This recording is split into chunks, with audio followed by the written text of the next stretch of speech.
everybody. It's a Wednesday. That means only one thing. It's time now for supernatural news and Parashare right here on the best in paranormal podcasting. It is Darkness Radio. I'm your host, Tim Dennis. Right over there, I got the best in the business co-hosting today. Ladies and gentlemen, it's Miss Mallie Fox. Hi, Mallie. Hello. Today we're going to answer a crucial question, Mallie. Okay. One of the greatest mysteries in the universe yet. We're going to answer, is the chicken Big Mac really a Big Mac or just a fancy chicken sandwich? And what is the verdict? It's just a fancy chicken sandwich. So there you go. You don't have to listen to any more of the program. We've solved it for you. You don't even have to go try the thing. No, I mean, it's a decent chicken sandwich. It's not even really the best chicken sandwich you'll ever have. Oh. It's just a decent chicken sandwich. You know what's funny is when you order it in the app too, they give you a little survey, and want you to fill out the little survey, and say, is it a Big Mac? Is it a chicken sandwich? I don't want to break their hearts, Mel. It's not like me. Oh. Yeah. So, yeah. So save our money and go to either Cane's or Chick-fil-A? Or Chick-fil-A, Cane's. Hey, you could even settle for Popeyes. Gotcha. Whatever happened to the big furor over the Popeyes chicken sandwich? Remember when everybody was into that? No, I don't actually, but I am boycotting You don't? Popeyes because they suck. Or at least they do the one that's nearest to me. Yeah. Worst service ever. And I've gone a couple times and I've had cold food, or they told me they were out of the food that I wanted. So I don't go there anymore. I don't blame you. I mean, they're not. They're an acquired taste to me. Yeah. I'd rather have KFC than Popeyes. I know I've just committed a huge sin. Right. But KFC keeps forgetting my mac and cheese. Yes, they have an issue with that, don't they? So I have like 3 orders of mac and cheese waiting for me, but I just don't think I'll ever go there. I'll go to Arby's before I go to KFC because that's right next door. Right, there you go. See, yeah. We all have we all have our issues with certain places, don't we? Yeah, it's disappointing. I know. Because I love my fast food. I do. I'll go anywhere. I do too. Yeah. Well, I don't know if I go anywhere. I have certain places that and people are going to think this is weird. Do you have one place that everybody likes that you tend to not go to? Ooh, that's a good question. Yeah. I can tell you what mine is. Okay, what is yours? Chipotle. Oh, see, I like Chipotle. I've never acquired a taste for it. Do you like is it Qdoba? That's another one. I just... You don't like the... It's not that I don't like it. It's just that, I could take it or leave it. It's just, it's just... You know? Oh. Yeah. I'm kind of that way with White Castle. Okay. Was it you and I or was it Jess and I? These shows go, they tend to just meld one into another with me. Was it Jess that told me she had never had White Castle? I think it was Jess. Yeah, that was Jess because I used to go to White Castle when we'd have our events. Okay, so the Darkness Radio events. I told Jess on this show, White Castle tastes like a fart smells. Yeah, it doesn't smell good. No. It's horrible. It's something you only need 3 times a year. Yeah, but at 4 o'clock in the morning when you're getting back from an investigation, you'll take what you can get. That's one time a year. Yeah. That you need it. Absolutely need it. The second time a year is when you absolutely have a colon blockage and you need to free it up. But see, I don't do the hamburgers. I do the chicken sandwiches. Yes, me too. The chicken sandwich. That's what I told you. The chicken sandwiches and the shakes. Yeah. And their fries. I like their fries. Yeah, they're all right. The crinkle fries. Yeah, I like them. They're all right. Yeah. The fries are good. So those are really the only edible things on I'm glad we're in agreement here, Mallie. Yes. So yes, the chicken sandwiches, the fries, and the shakes are the only edible things on the menu, right? Right. So, but that's about it. But you only go for the burgers, and again, you got to have cheese and yeah if you're going to do the burgers. No onion. Yes, no onion. No. Slimy onions. And it's not really onion. It's just cabbage dipped in onion juice. Gross. It is. I don't know if people know that, but that's the secret of the onion. It's not real onion. Oh. And people say, well, no. They are real onion. They're real Vidalia onions or whatever they are. They're not. It's just cabbage dipped in onion juice. I'm telling you. People are like, now you've lost it, Tim. Right. But it's not. But if you want to sponsor us, we'll be more than happy to give rave reviews. And we did at one time. Actually, they sponsored us quite a few years ago when they had when they first introduced the Frozen at Home stuff. Okay. And the Frozen at Home stuff was pretty good. I don't know what the difference was. Huh. I don't know. Maybe they actually took their time and made them good. I don't know. Oh, could be. Well, aren't they franchises? So each one is different? I think so. Yeah. Yeah.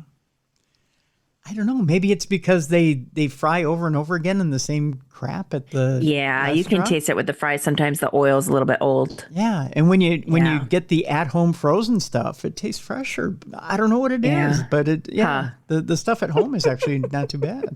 So yeah, I don't know. I don't know what it is. I don't know. We got a big show today, Mel. We've got some interesting stories here today. A couple of academics have gone back and forth as to whether alien life exists. We'll tell you about that story. The story about King Charles piloting a prototype UFO has come back up again. Okay. Only with more details this time. We'll talk about that. Elon Musk was out this week talking about self-driving robotic taxis with no steering wheels, which, believe it or not, is not a new thing because Google's been doing it for a while and successfully. Although he claims his version will be much, much better. It's just we may have to wait a while for it. We'll have that coming up in the AI segment. Some unusual paranormal abuse case in Spain has come out involving a psychic medium. We'll talk about that today. That's on the table. Al Pacino has had his own near-death experience. We'll talk about that. That's coming up as well. And we'll talk about a real lost tomb having to do with Indiana Jones to wrap things up today. So that's how we'll end the program here on Supernatural News. But to start things out today, Mal, we'll talk about a couple of members of academia who have teased the announcement about the discovery of alien life. Okay. All right. It turns out that two groups of rival astronomers are allegedly vying to publish confirmed evidence of an intelligent alien civilization.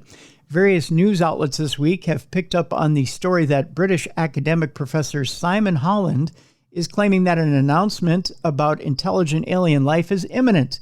Holland, who has previously produced documentaries for NASA-funded projects, claims to have received a tip-off from an insider with the Breakthrough Listen project, an alternative to SETI that aims to scour the cosmos for signs of extraterrestrial communications. We have found a non-human extraterrestrial intelligence in our galaxy, and people don't know about it, Holland told the Mirror. They found the evidence of a non-human technological signature a few years ago using the Parkes telescope in Australia.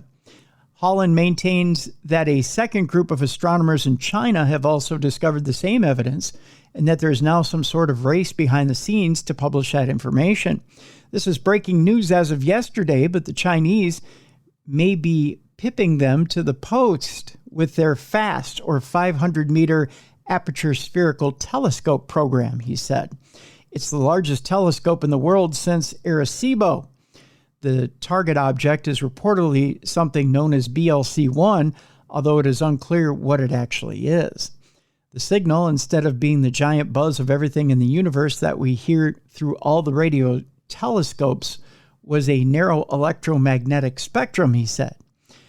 According to Holland, the discovery could be revealed within the next few weeks. But could all this be a little too good to be true? Well, it's possible that while BLC-1 is indeed a genuine find, someone has perhaps overstated its significance or has jumped the gun with regard to whether or not it is of intelligent extraterrestrial origin.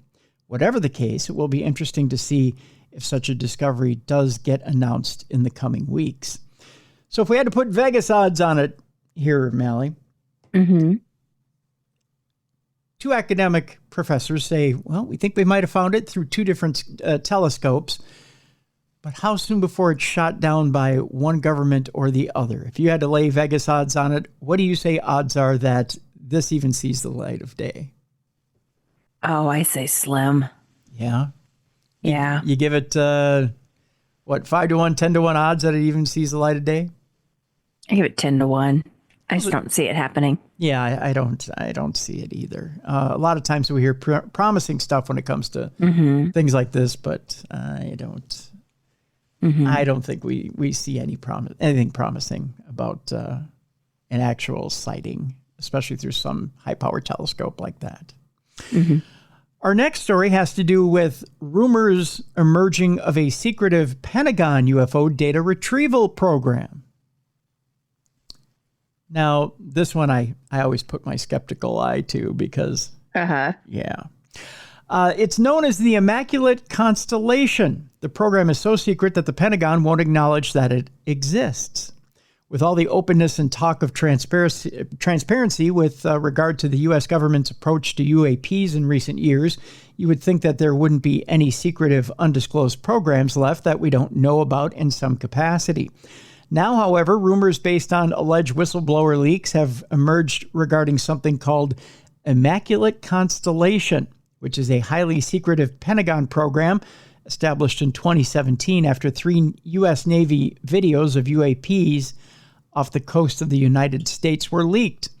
According to the whistleblower, this program's purpose is to collect high-quality photographs, videos, witness testimonies, and other evidence pertaining to the phenomenon. It is also allegedly classed as above top secret, making it about as secretive as it gets. But does Immaculate Constellation even actually exist, or could the claim itself be a hoax? By law, any SAPs or special access programs must be disclosed to the chairs and ranking members of the House and Senate Intelligence Committees, among others. According to the source, however, this particular program falls even above their pay grades. The executive branch has been managing UAP and NHI issues without congressional knowledge, oversight, or authorization for quite some time, quite possibly decades, they wrote. So it seems that Pentagon officials either don't know about the program or want to keep it secret, that is, at least if it even exists at all. The Department of Defense has no record, present or historical, of any type of SAP or special access program called Immaculate Constellation, a Pentagon spokesperson said on Tuesday. So, real program or hyperbole, Mallie? The latter. Hyperbole? Yeah. Yeah, you know. I feel like they keep saying it. And nothing ever comes of it. Yeah. So I think it might be a little wishful thinking. I think it's one of those rumors in the Beltway that you hear about, but never quite comes true. Yeah. I don't know that this is actually a thing. I think it's wishful thinking. Yeah. Yeah. I think you're right. It might be one of those rumors that got started, but isn't quite complete. Well, we mentioned it at the top of the program. King Charles once piloted a prototype UFO in Canada, according to a diver. This story actually still has legs from a couple of years ago. This is an unusual story covered by a new documentary about the British royal family's connection to the phenomenon. We reported it a couple of years ago because it had come out, I believe, in a book. There was a book that featured this, and I think there was also another film that featured this story. Did King Charles once pilot a UFO? It may sound bizarre, but according to Mark Christopher Lee, director of new documentary The King of UFOs, the story does actually have some merit. The original claim comes courtesy of Canadian diver Dan Costello, who maintained that he had seen Charles, who was then Prince of Wales at the time, controlling a strange disc-shaped craft of some kind along with 2 other pilots at Sandy Point in Nova Scotia. The object, which was clearly some sort of prototype, was described as UFO-esque. Okay. And was said to have produced a bluish ionic flame, which left the ground singed underneath it. Charles had reportedly been invited to pilot the vehicle, which was part of something called Project Serpico, while serving in the Royal Navy as a helicopter pilot. The craft had dual rotor blades like a helicopter, but it would also just sit and hover in the sky with the blades not on and with no sound of propulsion, just a faint crackle of electromagnetism, said Costello. I don't think it was extraterrestrial, but might be technology developed by Nikola Tesla, who had a facility here, and now this was being used by the U.S., Canadian, and British military. The documentary's director, Mark Christopher Lee, claims that he has found evidence to support this. What if what we are all seeing in the sky and thinking are extraterrestrial spacecraft are actually just a secret, highly advanced earthbound technology, he said. What if Prince Charles was involved in this project? Does King Charles know the truth about UFOs? If so, should he release the truth to the public? We deserve to know, is the quote from this director. As things stand, however, there is no concrete evidence to suggest that any of these events took place. By the way, you can stream The King of UFOs right now on Amazon Prime. Okay. The way I had heard this story the first time, when King Charles was flying this particular craft, he was doing it because he was under duress, and that he was doing it to save somebody's life. I don't know. I could see Prince William flying a prototype before I see King Charles, because Prince William had experience with helicopters and things like that, but I don't see King Charles piloting a I definitely could. UFO-ish. They all undergo extensive military training, so I could see King Charles doing this when he was a younger man. But I thought he was more on the ships than flying. Oh no. He flew as well? Yep, he's got some flight training. Yep, absolutely. So I could definitely see it happening. And you're right, Mallie. He does have naval experience as well. But yeah, I think, his father, King Charles's father, Prince Philip, was highly into the UFO phenomenon. Mm-hmm. So I want to say it's just, the apple doesn't fall far from the tree. That I think there may be a little bit of merit to the story, but I don't know. To me, if you don't have photographic evidence or if you don't have video evidence, it's hard to say. So our next story involves, again, another picture of something on the surface of Mars that could be taken one way or another. There's a weird skull-like face that was photographed by a rover on the surface of Mars. Pareidolia? We'll find out. NASA recently featured a photograph which shows a strange face-like formation on its website. It may not be quite as iconic as the face on Mars photographed over the Cydonia region of Mars by NASA's Viking orbiters back in the 1970s, but this modern-day equivalent, which has spotted by the Perseverance rover recently, has been raising eyebrows this past week. Featured as NASA's official image of the week, the photo was taken back on September 27th. On the left-hand side of the frame, it is possible to see a skull-like human face, complete with large empty eye sockets, a nose and a mouth, lying sideways in the dust. I'll tell you what, Mallie, I'll turn this around and I'll see if you can see what they see. And I will not point out where it is, and let's see if you can point it out. Oh, yeah, I see what you're talking about, but I think it's pareidolia. You think so? Yeah. Okay. All right. What do you think? I think it is too. I think it's pareidolia. But again, it's interesting things form in the dust there up there on Mars. That's for sure. It actually looks a little bit like Bony, a talking skull from the obscure 1980s British children's show Trapdoor. It says to let them know in the comments of this article whether you get the reference or not. I don't, because I never watched British children's television. In reality, the face is likely to be a little more than pareidolia. the tendency for the human brain to perceive meaningful shapes and abstract patterns. It says here, we've certainly seen plenty of examples of this on Mars over the years, ranging from faces and skulls to giant crabs and even the outline of Beaker from the Muppets. Now, that'd be something if Beaker were up on Mars. Oh, I love Beaker. I do, too. With its barren landscape strewn with randomly shaped boulders, rocky outcrops, and other geological features, it's perhaps not surprising that Mars has proven to be a prime location for this phenomena. I tell you what, we'll post this in the description of this program, and we'll let you judge for yourself. And finally, in this segment, overlooked F-type stars could support habitable extrasolar worlds. A few studies have highlighted the potential for finding habitable extrasolar worlds around F-type stars.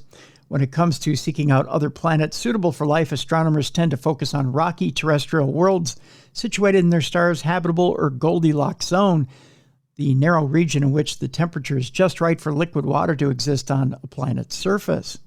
A major factor in identifying such a zone in a distant solar system is the type of star it has. Our own sun, for example, is a G-type star.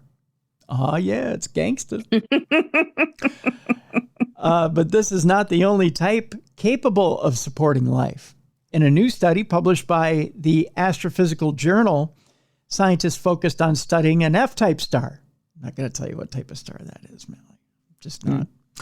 Which are yellowish white in color, as well as larger and slightly hotter than a G-type star. Nothing's hotter than a G-type star. I'm just saying. While they have a smaller lifespan than a G-type star, the habitable zone tends to be larger. In the study, the researchers looked at 206 types of F-type stars with planetary systems and were able to identify 18 in which the planets were thought to pass through their star's habitable zone. F-type stars are usually considered the high luminosity end of stars with a serious prospect for allowing an environment for planets favorable for life, the study's authors wrote. Although F-type stars have a shorter lifetime than our sun, they have a wider habitable zone. In short, F-type stars are not hopeless in the context of astrobiology. The researchers even identified one planet, HD 111998. Try not to commit that to memory, you'll hurt yourself. Which remains in its star's habitable zone on a permanent basis. Although it is a Jupiter-type planet that is unlikely to be able to support life itself, it is thought to have several moons which could potentially harbor habitable environments. Actually, getting there to find out, however, would be a bit of a challenge because the distant extrasolar world is situated a rather insurmountable 108 light years from the Earth. Take a little extra time to get there. That's all. Yeah. Yeah, it may take you. Unless they froze our bodies. We're not making it alive. Right. It may take you a minute or two to get there. So there you go. I tell you what, we're going to take our break right here. When we come back, Mal, of course, we've got a little bit of nightmare fuel for you. Just a little bit today. Not much. In fact, if I remember right, I think we only have one or two stories today. Ooh. Yeah, so there you go. Yeah, we went a little light on the nightmare fuel today. So it's my way of saying you're welcome. Thank you. There you go. Al Pacino had a near-death experience. We'll talk about that today. There's another underwater anomaly out there at Loch Ness. Okay. Yeah. Boy, that place has been in the news for like the past month. Yeah, it has. There's been a lot of activity out at Loch Ness. We'll talk about that. We'll end today's supernatural news by talking about a lost tomb while filming one of the Indiana Jones movies. Okay. So there really was some Indiana Jones type activities while filming Indiana Jones. Kind of an interesting story. So we'll talk about that on today's Supernatural News program. By the way, we're taking your Parashare stories, folks. There's different ways of doing it. You can either, one, email me at tim@darknessradio.com and type it out the old-fashioned way in an email. Two, go to darknessradioshow.com. There's a little blue button right there on the right-hand side of the website. You just click on that blue button. You can leave a 2-minute voice note for us, and we'll air your lovely voice right here on the show. If you need more time, click on that blue button twice, and I'll take and stitch your stories together, part 2, so to speak, and we'll air it right here on the show. The third way is if you have a lovely studio like this one, you just put together your voice, your sound effects, your music, make your own theater of the mind. I'll take and screen it so I make sure that it's, it sounds good, that you're not putting together a bunch of hodgepodge and nonsense, and then we'll air it right here on the program. And you can make your own theater of the mind. That's a third way of doing it. So there you go. That's how you can share your Parashare with us here on the program. When we come back, much more supernatural news right here on a Supernatural News Wednesday on the best in paranormal podcasting with Tim Dennis and Mallie Fox. It's Darkness Radio.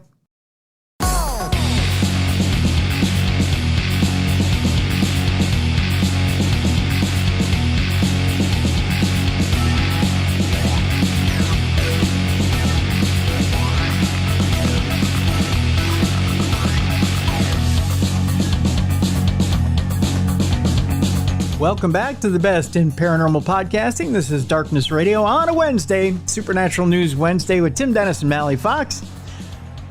Mallie, it's been chilly the last couple of days.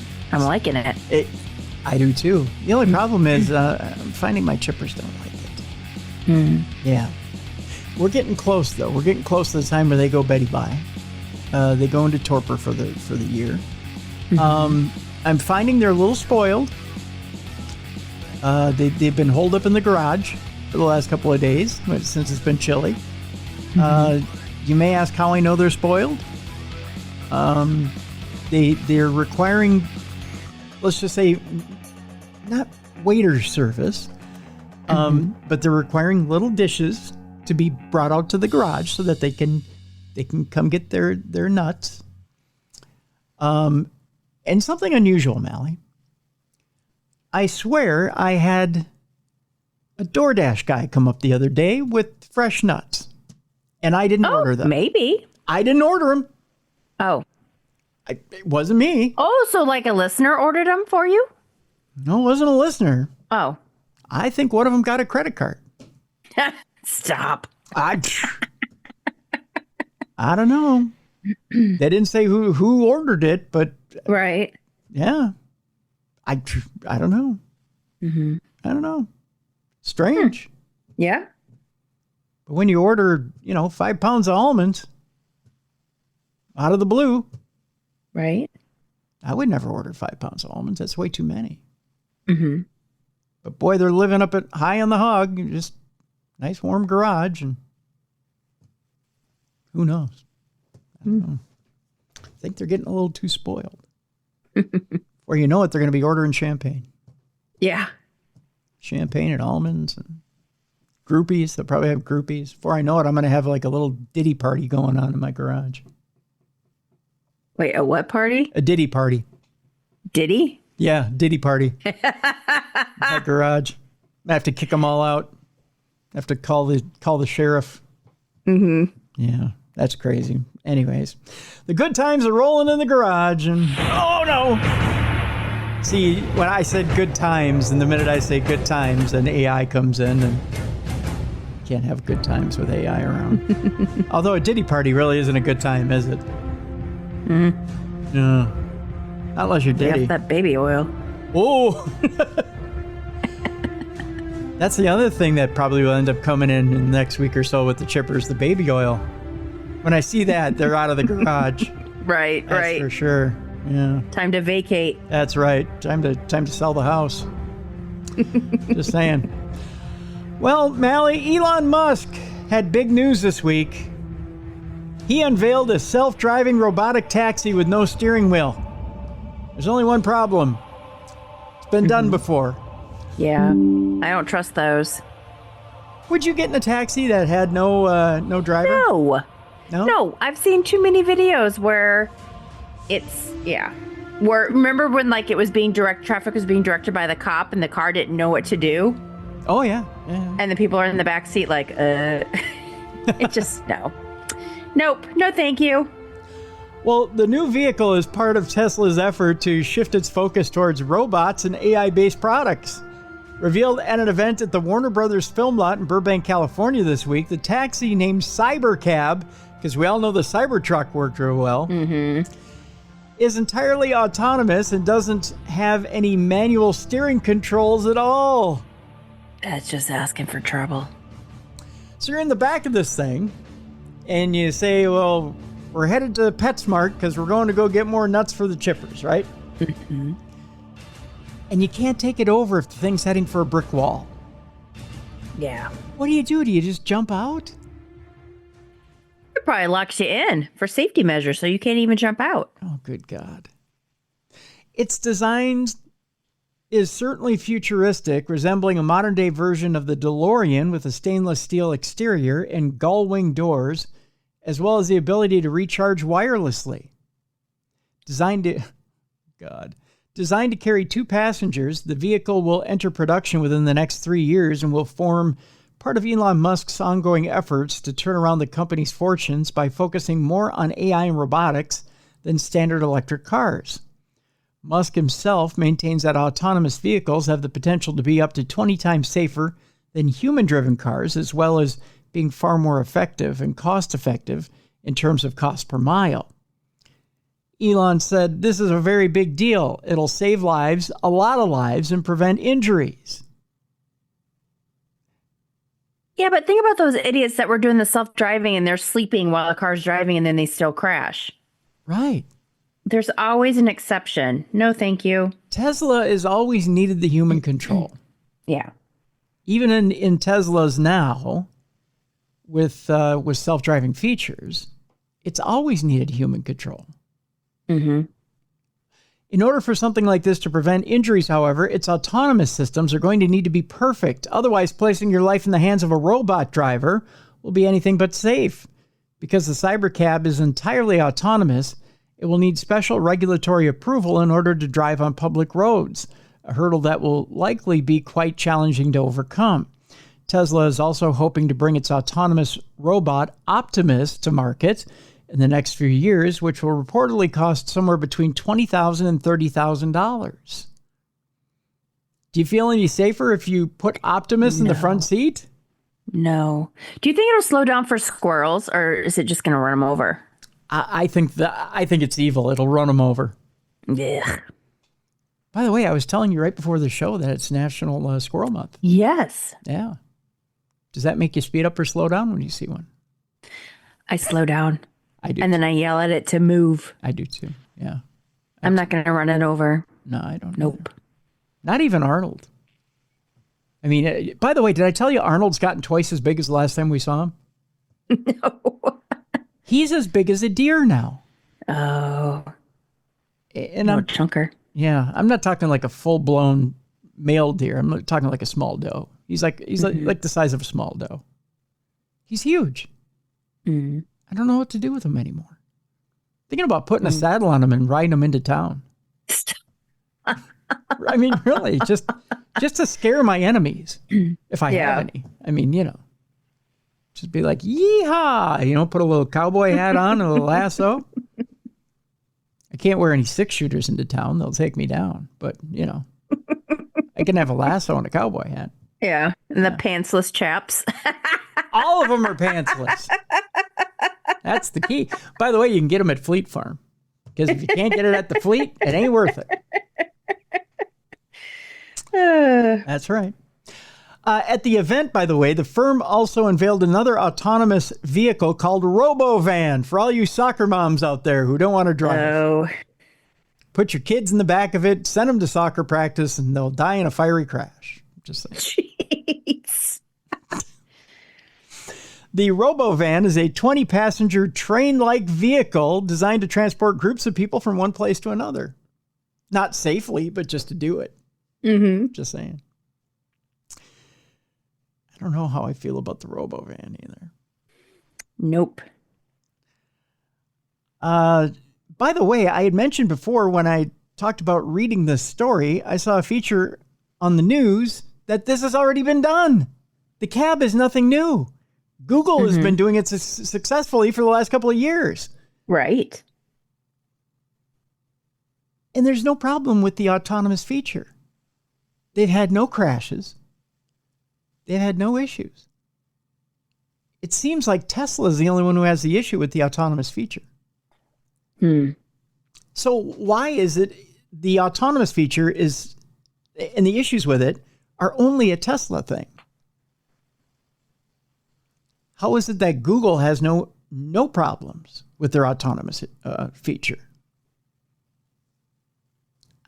I don't get it. Sabotage. You think so?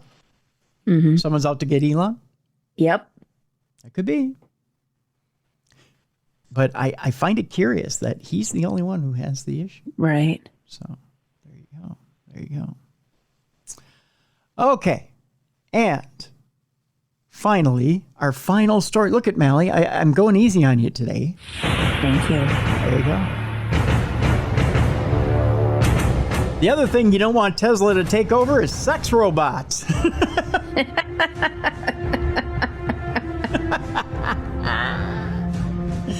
Because Lord knows what they would fail at. Sex robots will take over our homes next year as rich people only want one thing. That's the headline, Mal. Okay. In case you think it's going to be the guys who are the ones who are ordering the robots, think again. Really? Yeah. Sex robots could start satisfying affluent women's sexual needs as early as next year. That's right, ladies. It's not the guys ordering these things. Futurologist Dr. Ian Pearson predicted in his bold forecast that suggests that AI will become commonplace in the bedroom. Wealthy hornbags, that's what it says in the article, that's not me saying it. Okay, could spice things up in the bedroom with robots from as early as next year, it's been suggested. Futurologist Dr. Ian Pearson has predicted human-to-robot sex will be commonplace by 2030. Well, the robot will probably last longer. Let's hope so. Boy, if you wear out the gears on that thing, you got an issue. You know what I'm saying? Mm-hmm. With this wave of cyborg sex beginning with the women-pleasing sex bots expected to start popping up in affluent households next year. Yeah, but there's something, though, about human touch. I would rather have,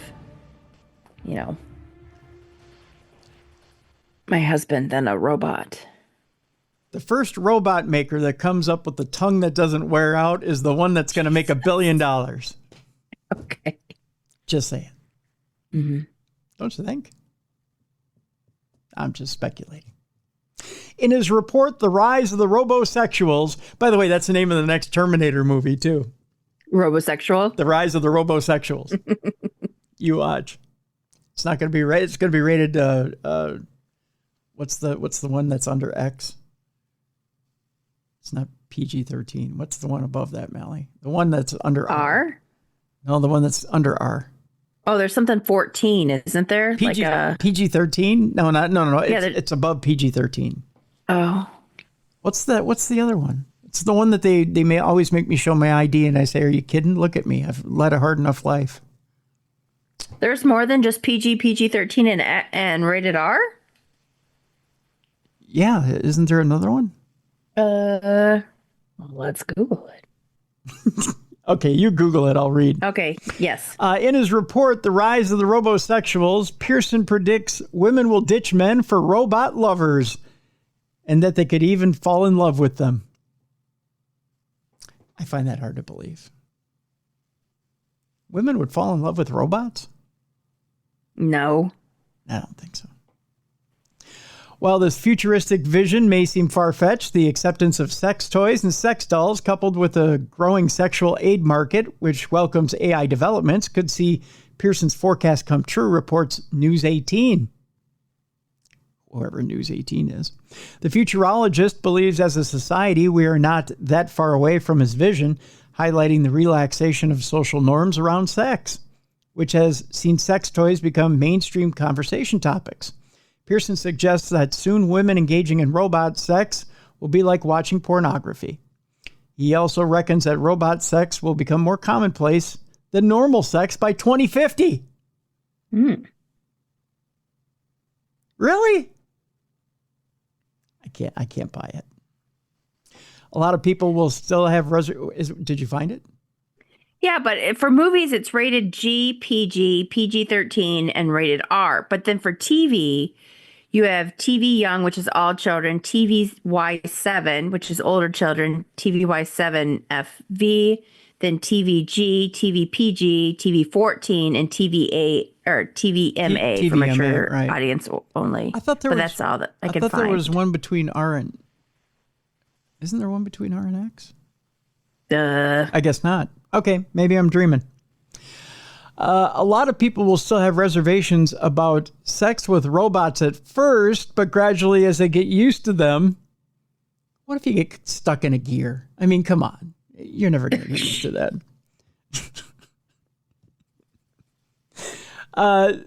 They'll have reservations about sex with robots at first, but gradually as they get used to them, as the AI or artificial intelligence and mechanical behaviors, and their feel improves, and they start to become friends with strong emotional bonds, that squeamishness will gradually evaporate, Pearson wrote in his report, commissioned by internet sex shop Bondora. You big fan of the Bondora? I don't shop there often. Is. It's big sex shop, I guess. I don't even know what it is. I have no idea. I don't even know how to get there. He also outlined in his report that by 2035, there will be sex toys that can be used in virtual sex, saying as well as toys and apps will also get direct nervous system links, dream linking, and even body sharing. Okay, this just sounds creepy. All of it. Mm-hmm. Every single bit of it. You'll be able to link your dream sex to other people, feel their sensations as well as your own, and directly stimulate orgasms by the touch of an icon, or even send someone an orgasm over messages.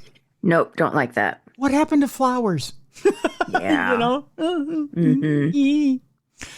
He added that the advent of sex robots should be seen as a good thing rather than negative. He said, that's because this guy can't get a girlfriend. Exactly. He's been stuck in a lab for too long. Yeah. He said sex robots will make the emotional barriers even lower, take away remaining guilt, improve mental health, and people will get even more from their lives. I think this just separates human beings from one another. Yeah, I think it does too. Yeah, creepy. Creepy. All right, that ends the whole AI portion of our program, Mallie. Well, we just ended on an ick factor. Speaking of ick factor, there's an unusual paranormal abuse case in Spain involving a psychic medium. Okay. The victim's ex-boyfriend had reportedly faked paranormal activity and even hired a medium to scare her. Weird. In an unusual case out of Valencia, Spain this week, police have been investigating claims that a woman's former partner had resorted to what has been described as paranormal abuse.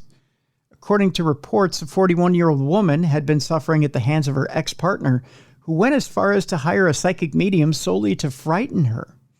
In one incident, she witnessed a painting in her house levitating in the air above a table before falling back down, while in another, she heard distinct footsteps behind the wall, and her ex-partner had claimed that he had experienced some sort of vision of her recently deceased father. She was told that her father's ghost had warned that if she left her partner, she would die. Oh, jeez. Yeah. The alleged phenomena also included objects being moved and a glass bust bursting into pieces. The woman even returned home one day to find her house had been ransacked. The case is quite unusual, as it is not at all common to hear of someone using faked paranormal activity in order to harass and intimidate someone, especially not in this context. Fortunately for the woman, however, her ordeal came to an end when her ex-partner was arrested by the police for domestic violence, and a restraining order was taken out forbidding him from going near her. I wonder how common this actually is. Yeah. You know? I mean... I bet you it's more common than we think. Probably. I mean, it doesn't surprise me that someone who's an abuser would go to this length in order to try and keep someone under their thumb, right? Mm-hmm. Yeah. But it's so devious to want to prey on someone's belief in the paranormal to actually go to this extent. Mm-hmm. That, and shame on that psychic or medium. Right. For being involved with this as well. Right. And to actually, whether willingly or unwillingly, right? Mm-hmm. Right. Whether they're in cahoots with this partner or whether they play along because they want this person to come back and spend more money with them. I mean, really. Or they're truly not a psychic or a medium, and so right. They're just ripping off the poor lady, because if they truly were, I would think that they would warn her. Right. It's all the way around ick. It just is. Mm-hmm. Right? Yeah. I don't know. You know, and it not only creates distrust with just this woman, but then you read a story like this and then you begin to wonder, okay, so who's safe to put your trust in, really? When you go to someone, you know, when it comes to a psychic or medium and you want to place your trust in that person. And, you know, as far as you want to talk out, I mean, really, if you want to talk out issues having to do with life and death, maybe you should do it with a therapist, but first and foremost. But if you want to get in contact with someone on the other side, who's trustworthy and who's not, right? Yeah. And I don't think my parent would ever come back from the dead saying, you need to stay with him or you're going to die. Right. That's a big red flag right there. Right. Big red flag. But do you have a belief that your parent would come back and say, not that you're going to die, but that they'd say, well, you really should stay with that person? Do you think your parents would ever tell you that? No. If they would say anything, they would be like, you need to leave that person. My parents have hired not private investigators, but they've done background searches on several men that I've dated. Because I don't choose the right ones very well. I would tend to be more trusting, or would think a psychic would be more trustworthy if they were to come forward and tell me, well, your parents are here now and they're telling me they'd rather see you happy. Are you truly happy with the person you're with right now? Do you have more sad moments than happy moments with this person? Are you finding yourself crying more than you are laughing with this person?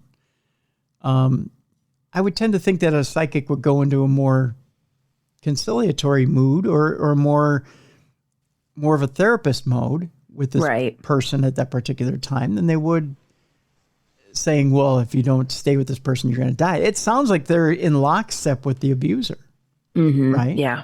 Like maybe they've been paid off or they're getting a percentage. Right. You know, to me, it just sounds like they're in cahoots. Yeah, it's just a disturbing story all the way around. Interesting story in our next story here, Mallie. Al Pacino offered a stark reflection on his own near-death experience. The legendary actor had a close brush with death after he contracted COVID back during the pandemic. In a recent pair of interviews with the New York Times and People magazine, the Scarface actor, who's now 84 years old. I didn't realize he's that old. Oh, yeah. No, I saw an interview or a picture of him not too long ago. He's looking rough. Is he? Okay. Yeah. Recalled almost dying back in 2020 after he became severely ill with coronavirus. He remembered suffering from a fever and dehydration before passing out. He said, I was sitting there in my house and I was gone like that. I didn't have a pulse, he recalled. When he finally came around and he found himself in his own living room surrounded by 6 paramedics and 2 doctors who had managed to revive him. They had these outfits on that looked like they were from outer space or something, he said. It was kind of shocking to open your eyes and see that. Everybody was around me and they said, he's back, he's here. Pacino then went on to describe what happened during the time that he was unconscious. I thought I experienced death. I might not have. I don't think I died. Everybody thought I was dead. How could I be dead? If I was dead, I fainted, he said. He added that he hadn't seen a white light or anything similar and that there's nothing there. It was no more. You're gone. I never thought about it in my life, he said. But you know, actors, it sounds good to say I died once. What is it when there's no more? Is the question he asked. I don't think he died. I honestly don't. He just had a low pulse. Yes, I think he had a low pulse. There's such a thing too, you know, just speaking from experience. They were losing me when I had sepsis, but I don't think I fully died. Again, right. I don't think I got to that point where you reach that gateway. You know, you get to a state where you're almost there, where you're on the precipice. Yeah. But you don't go to the tunnel. You don't go to the light. You're not in the tunnel. Right. But you're starting to fade, right? I was at that point where I was starting to fade, but I don't think I died. I didn't have that near-death experience. I was close. I was knocking on the door, but I wasn't there. I can't say I had a near-death experience. I was close to death, but I wasn't there. So I can't say there's nothing there because I didn't experience it. You know, I can't attest to it like John Tenney. You know, that John Tenney truly had a negative near-death experience where he crossed over and he said there was nothing and he could feel like he was a part of everything and there was nothing. That's a truly horrifying experience. Yeah, it is. You know, that's truly hell on earth. But that's not what Al Pacino is describing here.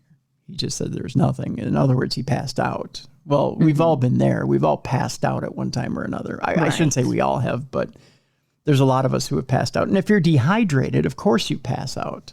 I mean, that's obvious. So there you go. A couple of dream stories here. One of them is kind of encouraging, Mallie. And, okay. But these are stories about staying in contact with people. One dead, one alive. So I'll ask you this question, then we'll get into the stories here, Mallie. Have you ever wished, even with your husband, like let's say you're away somewhere, that you could fall asleep and get in contact with him while you were sleeping? Not really, because if I'm getting some sleep and he's not around, I'm getting some solid sleep. I'm not contacting anyone. Well, let's say I've got the bed to myself. Well, let's say like when you were dating. It was when it was a more romantic scenario. Okay.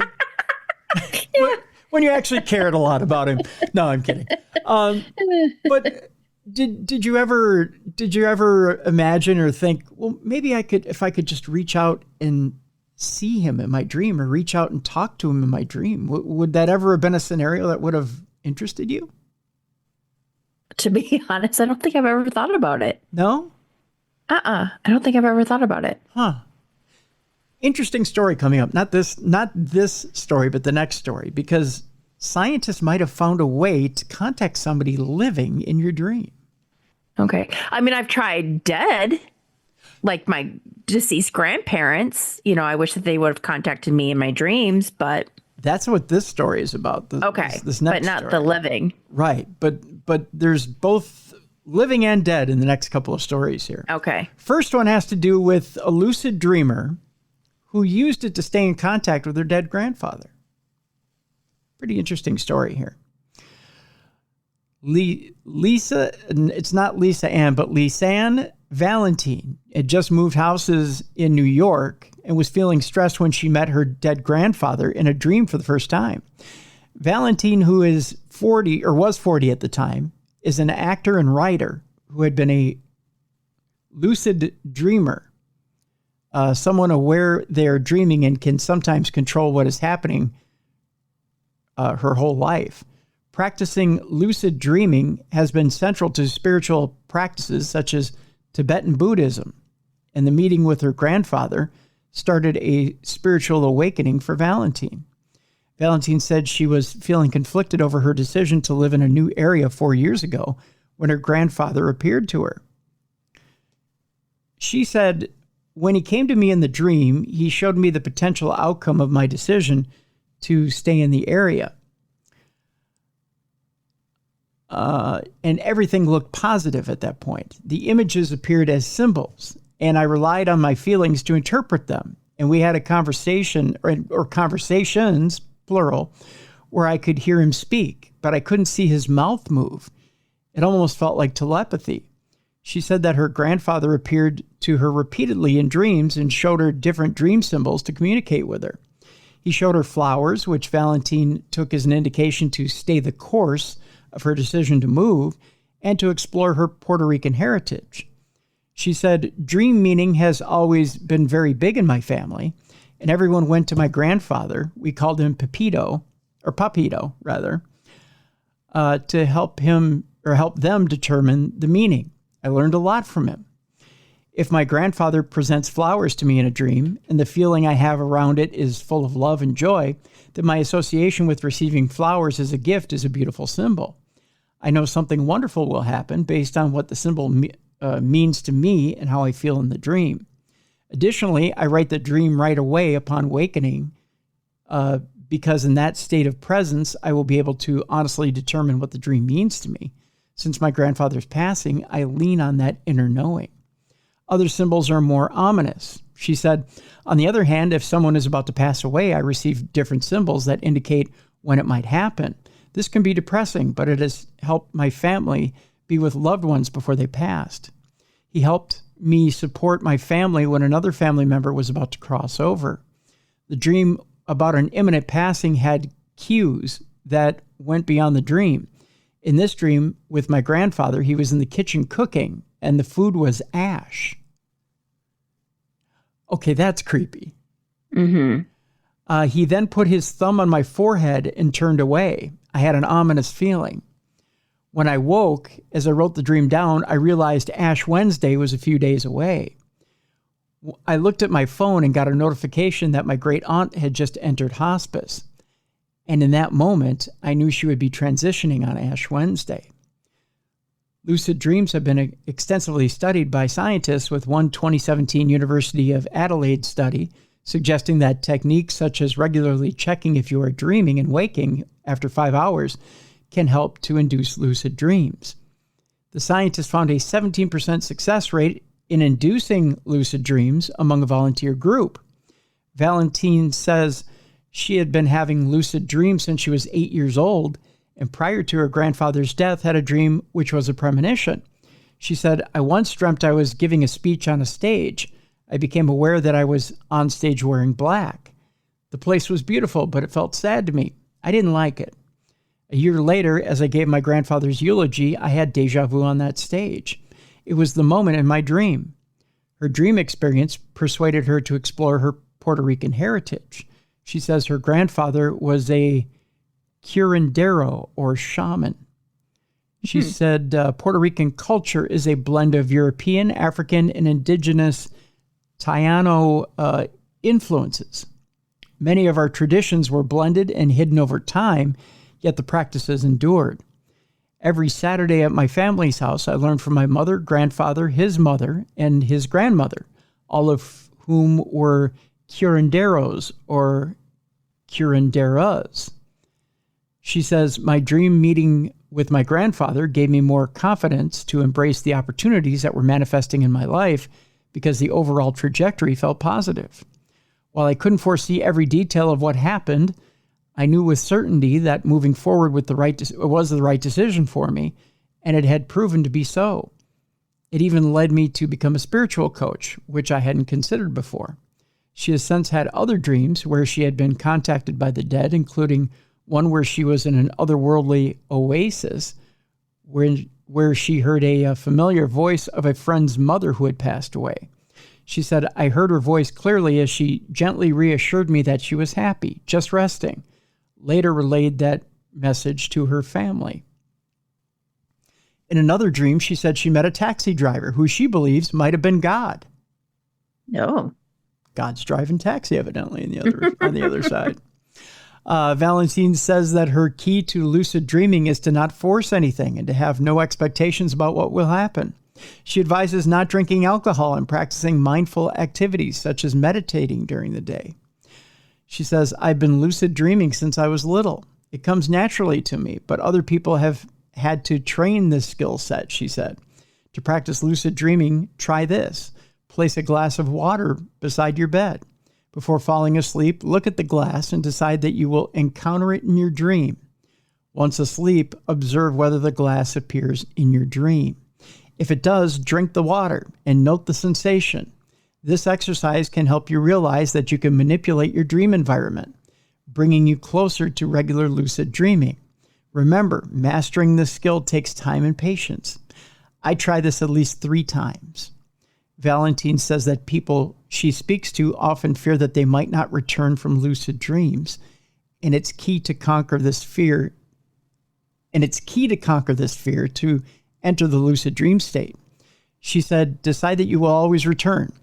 People often fear that they'll disappear and never come back. They worry that they'll get lost in the dream state and be unable to return to their body. This isn't true. She says that your goal in lucid dreaming is to become an observer. She says you can have prophetic dreams, astral travel dreams, or full-on OBEs or out-of-body experiences. The more mindful you are in waking life, the more present you are in this reality, the more prime your dream life to create lucid experiences that will support your day-to-day experiences. Interesting article, that's for sure. So with that in mind, Mallie, would you try that? Would you try the water on the side of the bed? I guess I would. Yeah.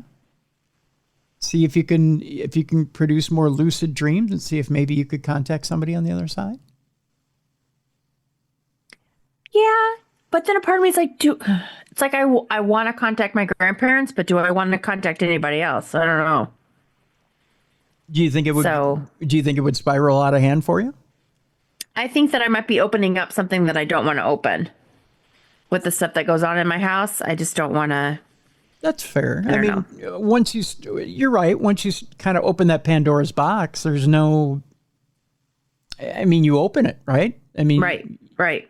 You're open to whoever comes through, you know. Yeah. But in that same respect, you may be helping somebody who needs that help. Yeah. I don't know. What about you? Would you try it? Yeah, I might be open to trying it. Sure. I may do it tonight just to see what happens. I always keep something next to my bedside because I take a water pill for my heart. So I always wake up with a dry mouth. So I might try that. Yeah. I always have something anyways. So yeah, I think I will just to see if I can get that started. Be interesting.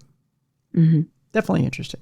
So our next story has to do with an experiment, a scientific experiment, to see if 2 people can communicate via dreams in the world first. Okay. This has always fascinated me. And I've tried this before to see if I can reach across the country to contact somebody in their dreams. Okay. And I think I've done it. All right. I've tried it with different friends. Okay. Just to see if, hey, did you have kind of a weird dream last night? Or did, do you feel like you heard from me other than just by text, right? Right. Or do you feel, have I been on your mind lately? Then they go, you're a weirdo. Exactly. Right. Someone has an ego. Well, you're right. Yeah. Have you been thinking about me? Somebody thinks highly of themselves. Yep. But sometimes, if you put the intention forward before you go to sleep, like I'm going to lay down tonight, I'm going to go to sleep, but I'm also going to try to reach out and try to touch that person and touch their psyche while they're sleeping. Not necessarily, and the way you do it is you imagine yourself traveling to their bedside and standing beside their bedside. But it almost sounds like you're doing an out-of-body experience. Or astral traveling. Yes. Right? Thank you. But just enough to, and then imagine maybe leaving a note by their bedside and placing it like on their forehead Okay. so that they get a message, right? But Okay. you're placing a message into their head, just saying, I was here, or hello, I was here. Now return the favor, right? Just something to kind of pass messages back and forth. The other thing you can do is imagine that you're going to meet in that astral plane, right? So that when they go to sleep, they're going to travel up and meet you in that same place. Sometimes you can arrange this. If you can find a friend that's open to it, see if they can meet you in that plane. Just say, hey, tonight, I want to try and meet you in a plane that's not here, like in a dream plane. Just say, I want to meet you in a dreamscape, right? Okay. And it seems weird, but just say, tonight when you go to sleep, meet me in your dreams. Okay. When you fall asleep, see if you can see me in your dreams tonight. See if it works. Just see if you can have a dream about me. And it doesn't have to be weird or sexual or anything like that. Just see if you can meet me in your dreams.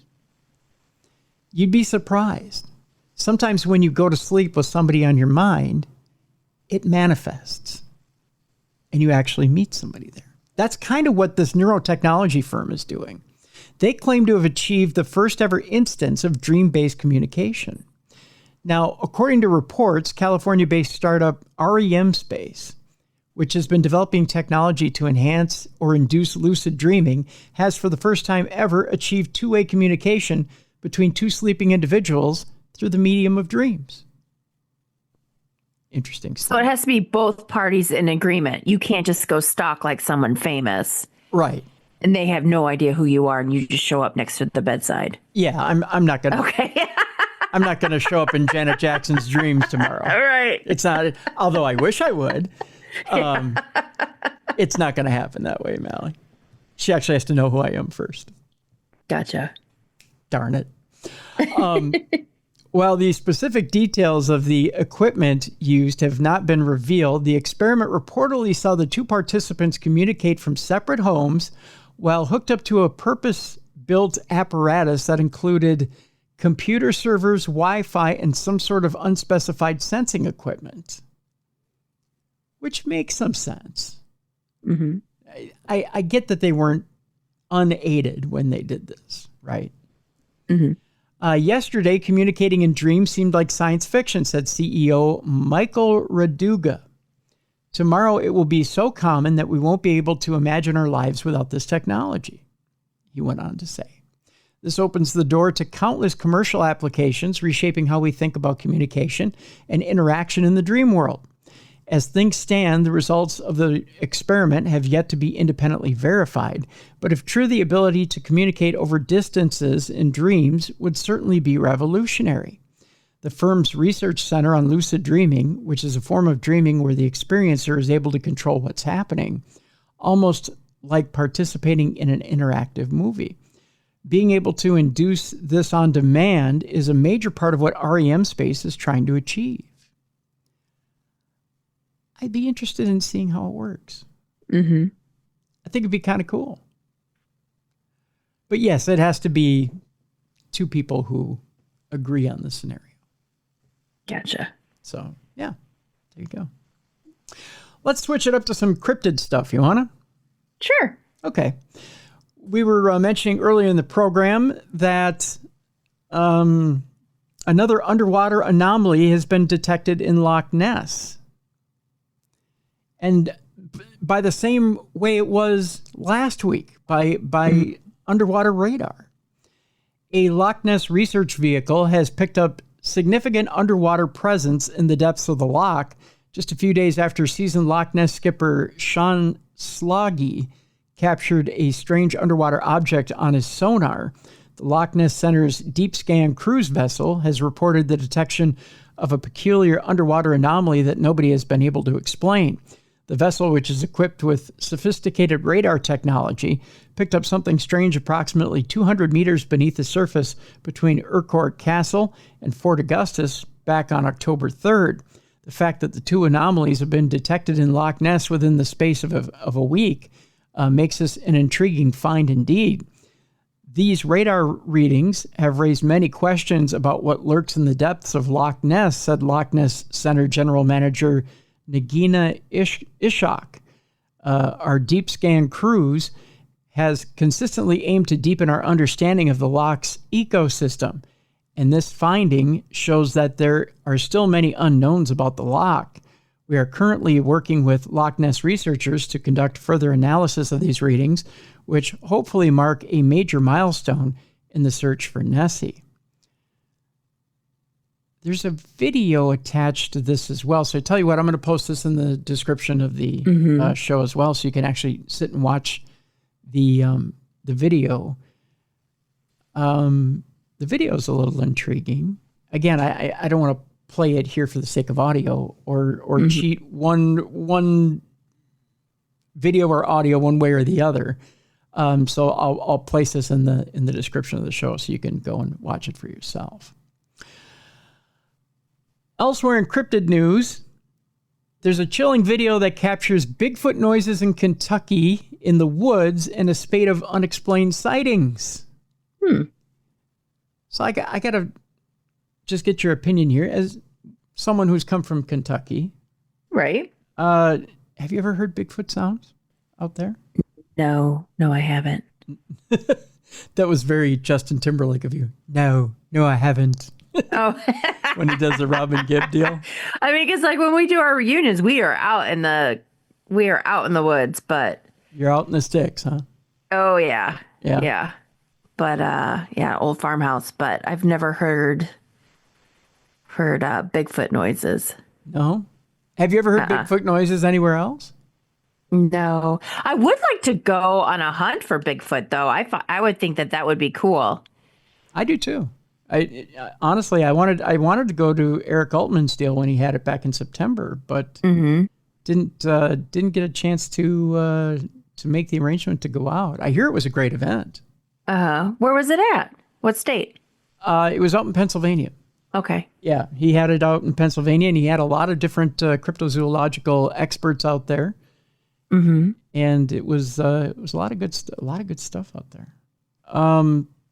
I have a video here. Let's see. Should we play it? You want to play it? Sure. See what we got here. Here we go. Let's see if we can get the video going here. Hold on just 1 second. Of course, there's music behind it. Why do they put music behind this video? Is this the video? This doesn't seem like it, does it? Why is there music behind this video? It's porn. It's Bigfoot porn.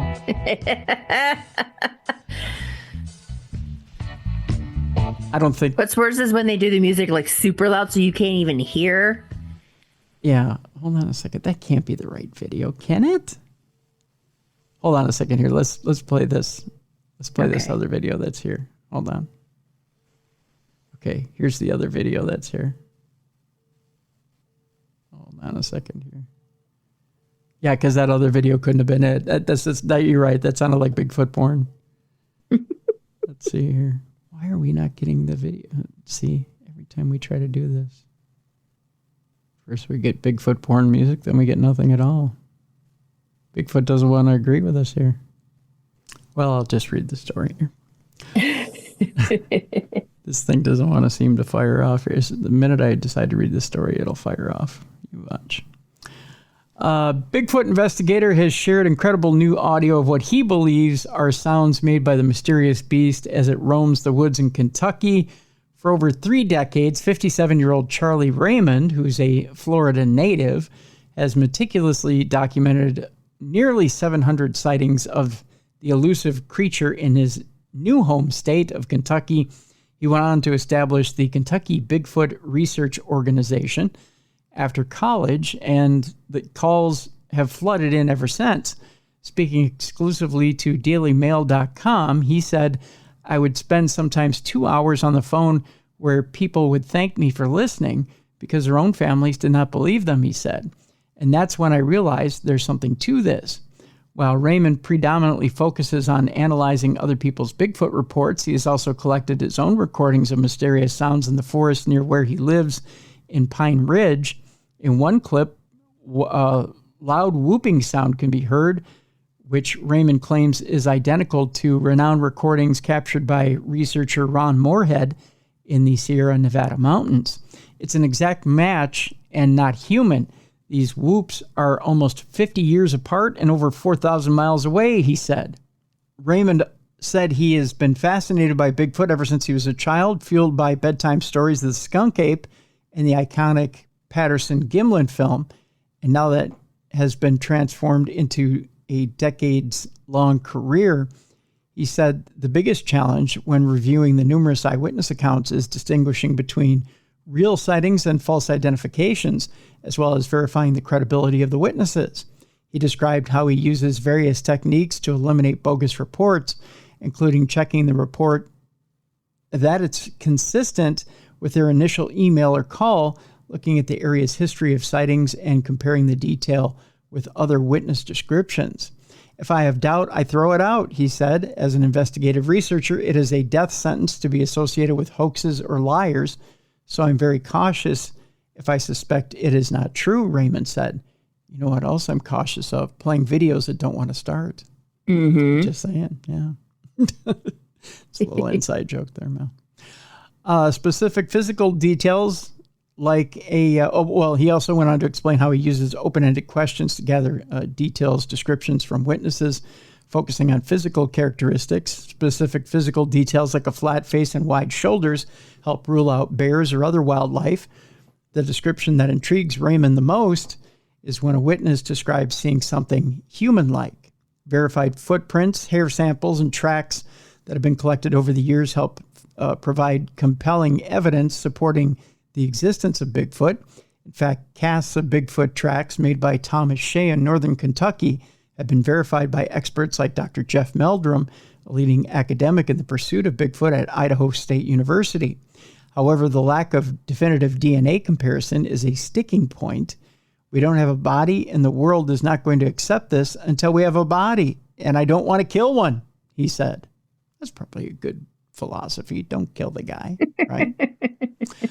Raymond's system of cross-referencing consistent witness reports and tracking clusters of sightings on Google Maps has led him on expeditions deep in the woods. Based on his research, he paints a picture of Bigfoot as a 7 to 8 foot tall, with a broad build, long arms, hooded nose, and a prominent brow. He claimed that they communicate through tree knocks, whistles, hand claps, mouth pops, and whoops, which he has claimed to have recorded himself. They're not knocking to us, they're knocking to each other. Sometimes we just happen to be at the right place at the right time, he said. Raymond said he believes to have deciphered some of the knocking patterns used by Bigfoot, suggesting they serve as signals to alert other Bigfoot of human presence. One loud knock, we call that a home run knock. It seems to be a warning that people are present in the area and everything gets quiet, said Raymond. 10 fast knocks, like really rapid fast knocks, I call distress knocks, like come quick, I need help. I believe a short, straight line whistle, where one Bigfoot whistles on one side of the trails and another whistles on another side. That's them alerting to each other that humans are present, as if saying, lay low and be quiet. Despite attempts to decode the Bigfoot language, Raymond said their communication methods are largely unpredictable. I still don't know what the 3 knocks means. I've gotten 3 knocks back. I've gotten 1 knock back, and I've done it again and gotten them back. It's hard to get consistency, he said. Unlike primates, he said he believes Bigfoot exhibits higher intelligence, hinting at a closer connection to humans. I tell people that if this was a gorilla, we'd have it in a cage by now, he said. Interesting. What if it's meth makers in the woods and they're trying to, that's their way of communicating to each other, or they're trying to scare you off? It is Kentucky. That's true.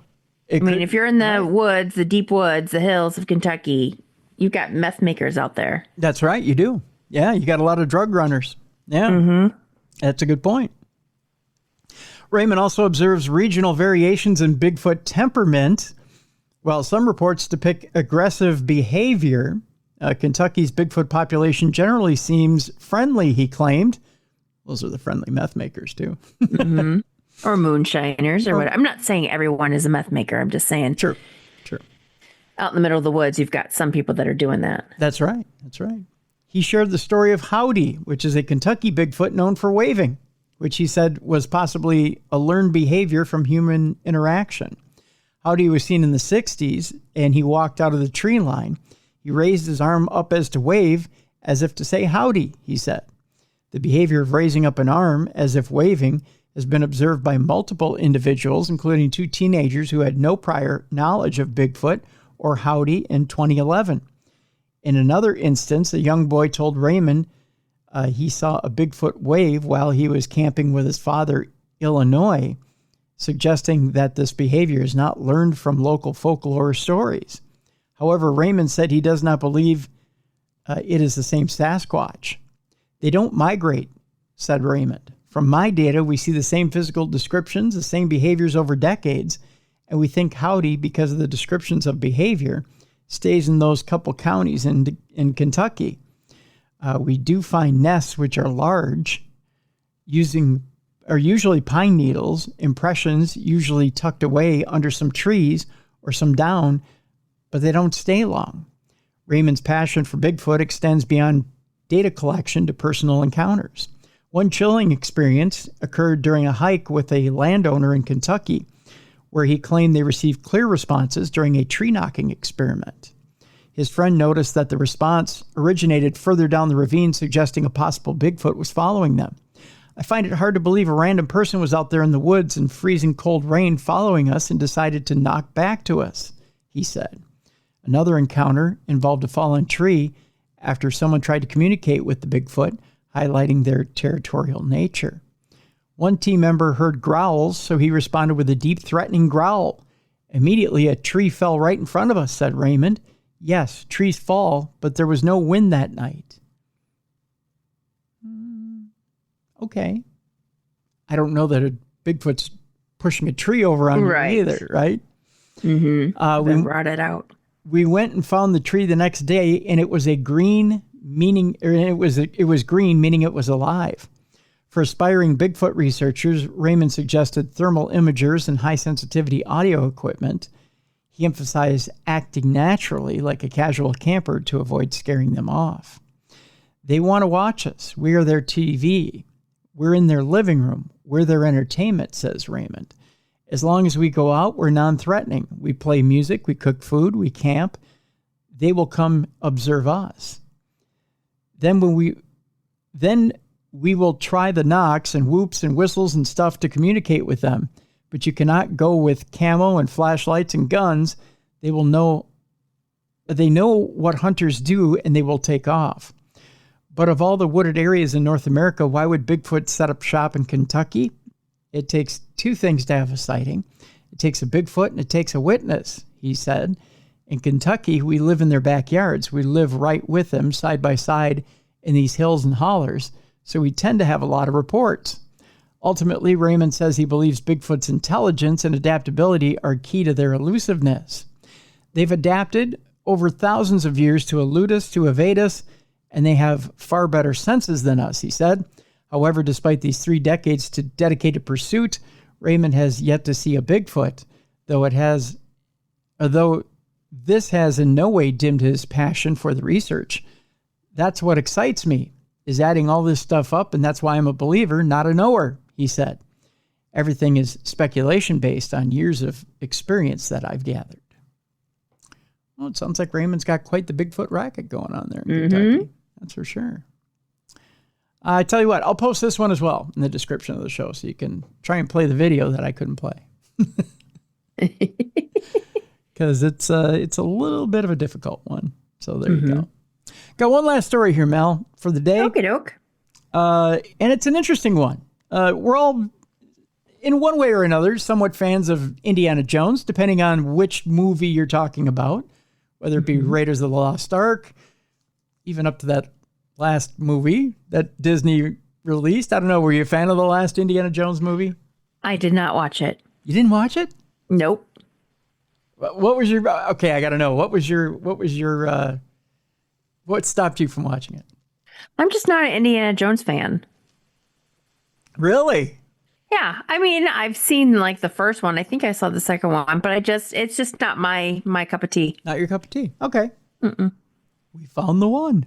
No, I'm just kidding. Well, most of us are Indiana Jones fans. We'll put it that way. Uh-huh. I became one. I mean, obviously, some of us had a natural curiosity from Harrison Ford playing Han Solo to coming over to Indiana Jones. We all had that natural curiosity to see what this character was. I got hooked from Raiders of the Lost Ark, and then anything after that, I absolutely had to see this character. So I got hooked. And then there was the history part of it too that hooked me. So I wanted to see these different adventures of Indiana Jones. So I was hooked immediately. Gotcha. The digging through the dirt thing didn't necessarily, I mean, archaeology to me, and it fascinates me at times, but then other times I go, there's a lot of digging through dirt that can be a little boring, right? Right. But some of the adventures were quite exciting. Well, there was a lost tomb that was unearthed beneath an Indiana Jones filming location in Petra. So yes, they found treasure while filming a movie about about treasure. You know what I'm trying to say. Right. The discovery was made beneath the resting place of the Holy Grail in Indiana Jones and the Last Crusade. Go figure. Archaeologists have announced the discovery of a long-lost tomb beneath the ancient city of Petra, Jordan, the filming location for the final scenes of the third Indiana Jones movie. While in the film, the location was the entrance to the final resting place of the Holy Grail, in reality, the more than 2,000-year-old city, which consists of buildings and water conduit systems carved from the area's distinctive pink sandstone, has nothing at all to do with the long-sought biblical relic. That's not to say that it doesn't have some secrets of its own, however, as the new discovery of a hidden tomb beneath the city is one of the most significant finds in the region for some time. Archaeologists found 12 skeletons and a range of artifacts dating back over 2,000 years. Oh. So all they had to do was get Indy and his whip out there with a bunch of guys with shovels, and they would have found this stuff. Just saying. Bizarrely, one particular ceramic cup looks almost exactly like the Holy Grail from the movie. Huh. Interesting. The new tomb was found using ground-penetrating radar in an area near two other tombs that had been unearthed within the vicinity a few years ago. Because most tombs found in Petra are usually empty after being looted in antiquity, the discovery of the tomb, with all its contents still intact, will offer archaeologists a unique opportunity for study. This is a hugely rare discovery. In the 2 centuries that Petra has been investigated by archaeologists, nothing like this has ever been found before, said Josh Gates, the host of Discovery Channel's new series, Expedition Unknown, which will be covering the excavation. So you know what this also means, Mallie? What? They actually found something on Expedition Unknown. That's true. That's the worst when you get involved in a series and then nothing is ever found. Very true. Ugh, frustrating. Even in front of one of the most famous buildings in the world, there are still huge discoveries to be made. So there you go. They found something at Petra. Right where they filmed Indiana Jones. There are still many, many treasures to be found out there in the world. Cool. And it turns out Indy found it before Josh Gates. So there you go. Just saying. So that'll do it for today's program. Speaking of finding treasures and finding lost things, tomorrow on the big program, well, you know what? Before we tease it, let's tease people about what you have going on, and then I'll tell you. Just trying to enjoy the Halloween season. Just got done with the cemetery walk, volunteered for that. Check out paranormalgirl.com for merchandise. And yeah, just trying to enjoy things. There you go. There you go. By the way, do you have big plans for Halloween? Have you? For Halloween, my town is big into Halloween, so I'll just be out there passing out candy to the kids. So. Oh, there you go. Yeah. Make some chili, some cornbread. Do you watch my horror movies? Oh, do you have a favorite one? Changeling. Ooh, that's a good one. Yeah. Oldie but a goodie. Oldie but a goodie. By the way, have Yes. you seen the trailer for the new Nosferatu? Yes, that looks so good. Oh my God. Okay, so by the way, folks, this comes out at Christmas. If you haven't seen the trailer yet, I tell you what I'm going to do. I'm going to post a bonus blog for this week with the trailer in it. The trailer for this movie is out of this world. Mm-hmm. And you want to talk about, a lot of times the trailer is a lot of hype for the movie, and then the movie comes out and it's flat. But there are remarkable lines in the trailer. Yeah. There's, Mallie, I've not seen a trailer like this for a movie in quite some time. And I really think this is going to be this generation's version of Interview with the Vampire. Okay. Yeah. Or Dracula, or, I mean, this is going to be, I think this is going to be something special. Yeah. I really do. It's just a shame that it's coming out in Christmas. Yeah. I mean, normally when a movie comes out at that time of year, there's something wrong. Or it's either there's something wrong or it's coming up for Oscar consideration. Ooh, maybe that's it.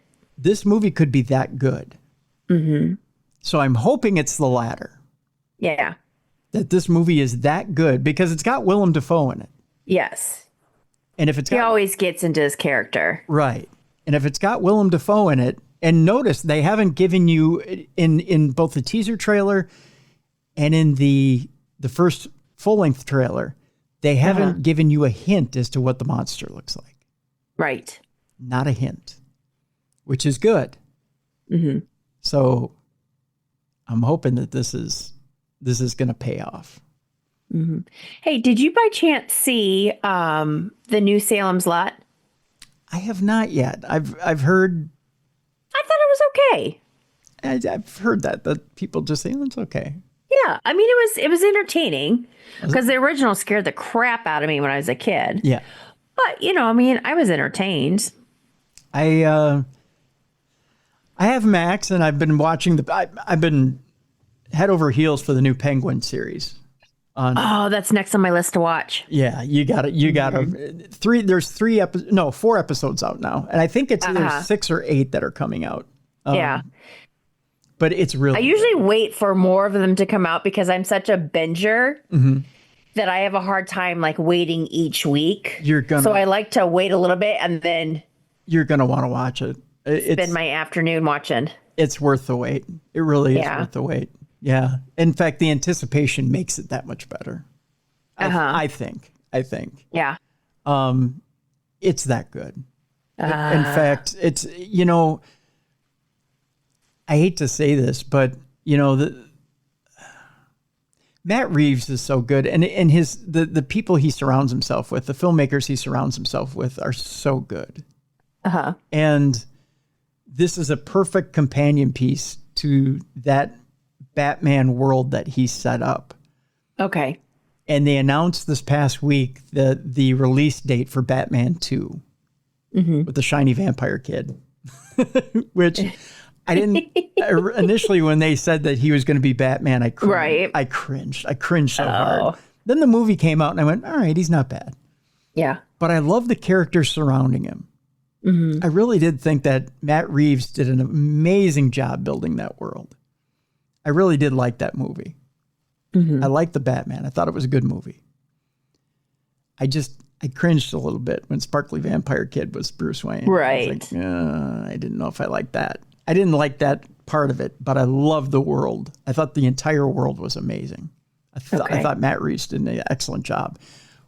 When you see Colin Farrell as the Penguin, you can't, again, much like the movie, you can't tell it's him. I think he's an underrated actor. He's amazing. You totally get lost in everything. But then the supporting cast they've put around him are amazing. I forget the name of the actress who plays Sophia Falcone. She's, again, we got to be talking best actress at the Emmys. Ooh, okay. She's that good. Ooh. She's that good. And this latest episode that came out, episode 4, if she doesn't win an Emmy for this episode, I'll eat my hat. Ooh, okay. It's an amazing episode. And I think, again, I think you ought to jump into it and just watch it 1 through 4 and get ready for 5 on Sunday. Right. Okay. Because it's a ride. It really right. is. And it's the perfect mix of comic book movie, Sopranos, and a little bit of horror. Okay. I love The Sopranos. Yeah, it's really good. It's okay. really good. And you know what? You don't see a superhero in it at all. That's the thing. I mean, it's really a mob drama. Okay. Ooh. Yeah, but it's got a little tinge of horror to it. You know. Okay. It really does. Well, I know what I'm doing on Saturday then. There you go. So, but it's perfect. I think the Penguin is absolutely perfect. So I think I'll check out Salem's Lot this weekend. I think that's what I'll do. I mean, it was entertaining. Like I said, but I know some people weren't happy with it, but I mean, I thought it was okay. That's what I've heard. It's just okay. And I don't want that to color the other, because the remake of the movie was just, Yeah. Well, sometimes remakes just aren't that good. Yeah. But yeah, Nosferatu. That was okay. I saw a commercial for that and I was like, oh. That I think that is going to be a generational film. I think that's the only reason they held it for Christmas. Right. Is because it's going to win awards. Uh-huh. Yeah. I think at least it's going to win awards in the makeup categories. Okay. Yep. And maybe even story. I don't know. They're doing something with this, and it may be on that same level as Interview with the Vampire back in '94. Right. Think about that. 30 years since we've had that type or level of film. Mm-hmm. When you're talking about the genre of horror. Yeah. And it may be that, and even 100 years since a Nosferatu film. Right. But we may be looking at something like that. Who knows? But we have to wait for Christmas to find out. Yep. Yeah. Tomorrow on the big show, speaking of monsters, on the big show tomorrow, we have 2 of the cast of the brand new show Lost Monster Files on Discovery. How do you like that, Mallie? Mm-hmm. Brittany Barbieri, who's a cryptozoologist, and Charlie Mushaw, who is the field scientist and tech expert from the Lost Monster Files, will be on. I gave you guys a little bit of homework this past weekend to check out Lost Monster Files. They are reopening the recent unearthed decades-old archive of famed cryptozoologist Ivan Sanderson, and they're reinvestigating his most compelling unexplained creature cases, including such things as Chupacabra and the Wild Man of Minnesota, and many, many other cases. This show is intriguing. I've been watching some of the screeners for it. Uh-huh. Intriguing stuff. Cool. Think of it like, and I hate to draw the parallel because it's not a parallel. It's a totally different show. But draw the parallel of Holzer Files for cryptozoology. And that's how they do it in the TV industry. They do comparisons, yeah. Blank meets blank, right? Mm-hmm. That's how they do it in the TV industry. But that's how you sell it. That's right.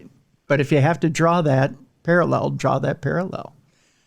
To give you an idea, Ivan Sanderson, who is the founder of cryptozoology, the study of the unknown and legendary species, amassed the most extensive collection of unexplained creature research on Earth. He died in 1973, and his archive was kept hidden. The team is now applying long-hidden insights and clues from Sanderson's physical specimens, journals, and audio recordings to new field investigations. If you haven't seen the show yet, see it. Okay. Yeah. We're going to talk to Brittany. We're going to talk to Charlie tomorrow. So it's going to be a good show. So we got that coming up tomorrow. Lost Monster Files. Cool. Looking forward to it. So that is coming tomorrow on the big program. I told you October is going to be huge. Yep. Yeah. I love this season. Yeah. So, yeah, we're doing it up big on the show here. So, by the way, Brittany has been on programs like Unidentified with Demi Lovato, UFO Witness. She's been on Jack Osborne's Night of Terror and Virginia City, Nevada. Okay. Yeah, so you may have seen Brittany there. So, if you wonder where you've seen Brittany before.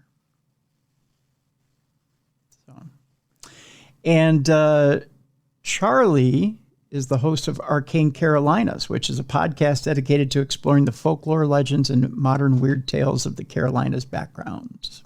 So, okay. Yeah. Huh. So they've both been in other places before. Very cool. But we're going to get to know them a little bit better tomorrow. I'm looking forward to this. Mm-hmm. I mean, I know you guys like to go into different areas other than just ghosts and UFOs. So we're gonna talk monsters tomorrow. We're gonna dig into it. So sounds like it's going to be a good time. So, all right, with that, and then next week. Oh my gosh, I don't even know that I dare tip my hand towards. You know what? I'm going to tip my hand towards True Crime Tuesday next week. Are you ready for this? Uh-huh. They always say Stacy's mom's got it going on. Yep. But she ain't got it going on if she's holding the chainsaw. Oh. There's your clue for True Crime Tuesday. Okay. If you had a sleepover at your friend's house and it turns out his mom or her mom could kill you in your sleep, that's True Crime Tuesday. Okay. How's that for a nightmare? There we go. So there you go. Creepy. Yeah. I'm telling you, we're bringing it. That's coming up.